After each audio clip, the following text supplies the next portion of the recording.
methodologies that have developed over the past decades. And have, accumulated, I would say, over the years. And what we have done is we've done our own recipe, our own cocktail, if you wish. So I'm going to try to mention the few of our inspirations so that maybe you can relate to some of them. So I'm going to do it in a kind of a chronological way. And again, this list is not truly exhaustive. So the first one is actually brainstorming. So brainstorming emerged in the 50s and the 60s. It was initially designed or developed to help, creative people in advertising agencies, and it evolved over time in, different flavors. You can encounter things like, creative problem solving. So brainstorming is definitely one, and as you know, it's still very, very present, in problem solving in companies. The second one that I would like to evoke, and it's pretty, close to my heart, is pyramid thinking. So this is pyramid thinking and writing, in fact.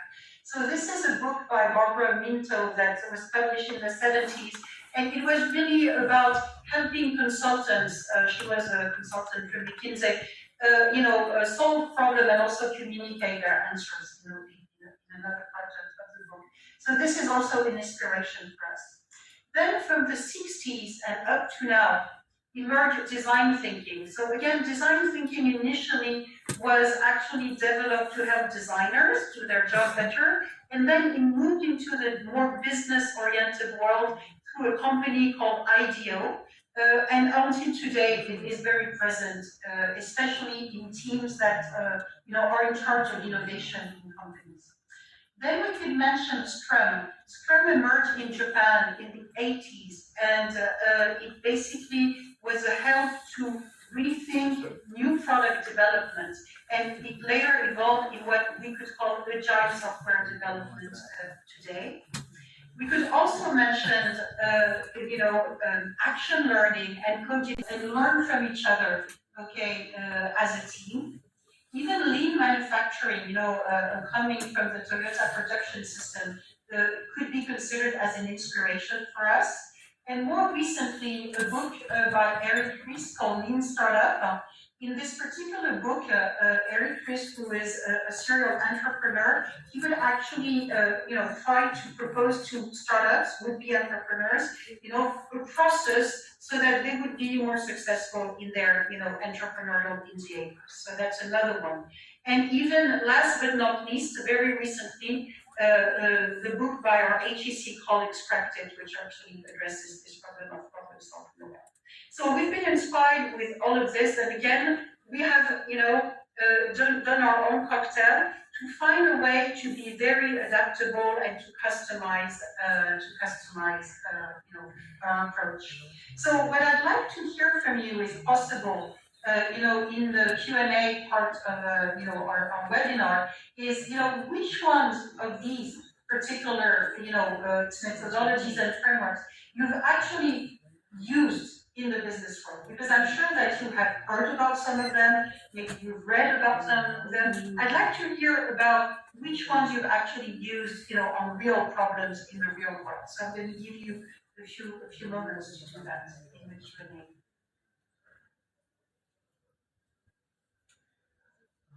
It's one of the oldest ones. So this is something that I have observed in business is actually, old tools still do the trick very often. So I would say is that being inspired by these methodologies, if you look at them carefully, you're going to find commonalities. You're going to find that, they overlap somewhat. They talk about the same thing, maybe sometimes with different vocabularies. And we really, truly want to get out of the jargon. We see people and we hear people using words such as sprint and pivoting and empathizing and personas. We want to try and move a bit away from the jargon. But if you actually boil down all these approaches, what we have retained is 4 core principles that we want to, integrate, on our approach.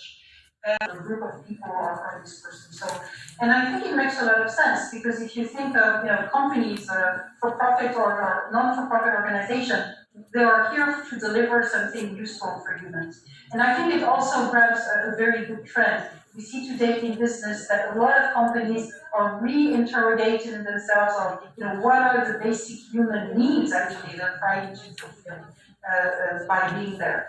So that's the first core principle. The second one is initially expected, and they simply enjoy themselves, much more throughout the problem-solving process. So what I'm going to share with you is really a summary of this approach, which is still, I would say, in the making. We could call it a methodology, even though I'm not so much in love with the term. And I'm going to talk about a few examples. And as you've already discovered, I will be accompanied by Laura as a visual facilitator. Long introduction about how the world is changing, how uncertain it is, and so on. And this actually would hold true before, during, and after the COVID. So I'm going to actually skip this part because you can hear about it every single day, I would say every single minute in the media. And the only thing I want to say is because of this environment, companies and executives in companies are really faced with complex, weak, difficult problems that haven't, yet an answer that has been proven that, you can rely upon. Maybe today you're faced with a really sharp drop in your activity, or on the contrary, a really sharp increase in your activity. Or maybe you've just launched a new activity, tactically taking advantage of the current situation, and this will become later on a strategic move. Or maybe you're observing very significant changes in your customer behaviors, or maybe you're experiencing, operational disruptions, or you have decided to accelerate your digital transformation because of the situation. There's definitely a lot happening. And so to understand where we stand for, I'd like to launch the first poll, asking you to share with us, what have you been experiencing, let's say, in the past 3 to 6 months? And Adeline has just launched this for us. So if you are on YouTube and you cannot actually, access this poll, what I really want you to share with us is: are you experiencing decrease or increase in activity, launch of new activities, changes customer behavior, operational disruption, accelerated digital transformation, or maybe none of the above, something else that I haven't thought of. So thank you for participating. Okay, so thank you very much, Adelina. So what we see is that, in majority, we are talking about decreases of activity and also accelerated digital transformation. Some people say actually the virus is actually the best, chief digital officer that we have ever encountered to actually accelerate this change. So there is definitely, I would say, a lot on your plate, and I think this makes the topic of today, relevant because of all these things happening. So the first thing I'd like to say is that this approach that we're going to share with you is versatile. Whether you're in front, of a customer-facing business problem like, I don't know, launching a new product or reorganizing along business verticals to serve better your customers, or you're in front of a more internal problem, such as maybe reskilling your staff for the new future, or making employees proud of a company, we believe our approach can be useful. It's for large companies and it's for smaller companies. It's for profit organizations and it's for non-for-profit organizations, whatever the industry. This approach is really for all. You can, use it in a very short time frame. You can use it in a longer time frame. You can involve, top executive, middle management, frontline employees. Everybody, in fact, can understand it and practice it. So it's really one of its characteristics, very adaptable, very versatile. So, have we invented anything? I would say no, we haven't truly invented. We've been inspired by many methodologies that have developed over the past decades, and have accumulated, I would say, over the years. And what we have done is we've done our own recipe, our own cocktail, if you wish. So I'm going to try to mention the few of our inspirations so that maybe you can relate to some of them. So I'm going to do it in a kind of a chronological way. And again, this list is not truly exhaustive. So the first one is actually brainstorming. So brainstorming emerged in the 50s and the 60s. It was initially designed or developed to help creative people in advertising agencies. And it evolved over time in different flavors you can encounter. In the Q&A part of our webinar is which ones of these particular methodologies and frameworks you've actually used in the business world, because I'm sure that you have heard about some of them, maybe you've read about some of them. I'd like to hear about which ones you've actually used on real problems in the real world. So I'm going to give you a few moments to do that in the might have just an interest, in the problem. They have some kind of, they have a motivation. So that's first assembling the team. And then we're going to start with a problem, an issue, a difficulty.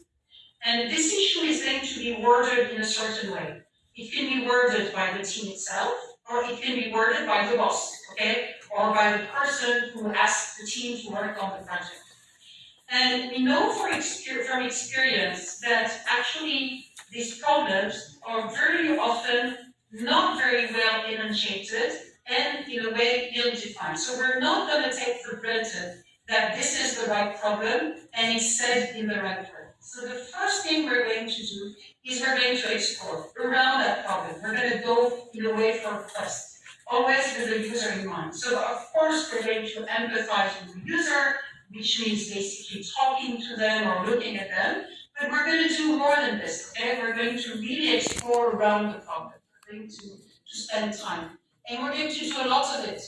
I would say that 60 to 70% of the allocated time that we give ourselves for this approach is going to be spent there. So in other processes, you could call it diagnosis, okay? Then at a certain point in time, we will have collected a lot of data. And you can always continue to collect even more data. But there is always a turning point where the additional data you collect doesn't add much. And this is where probably you want to stop. You never have the perfect data. And at this point, we're going to converge again. We're going to meet, we're going to look at the data, and we're going to reframe and redefine the problem.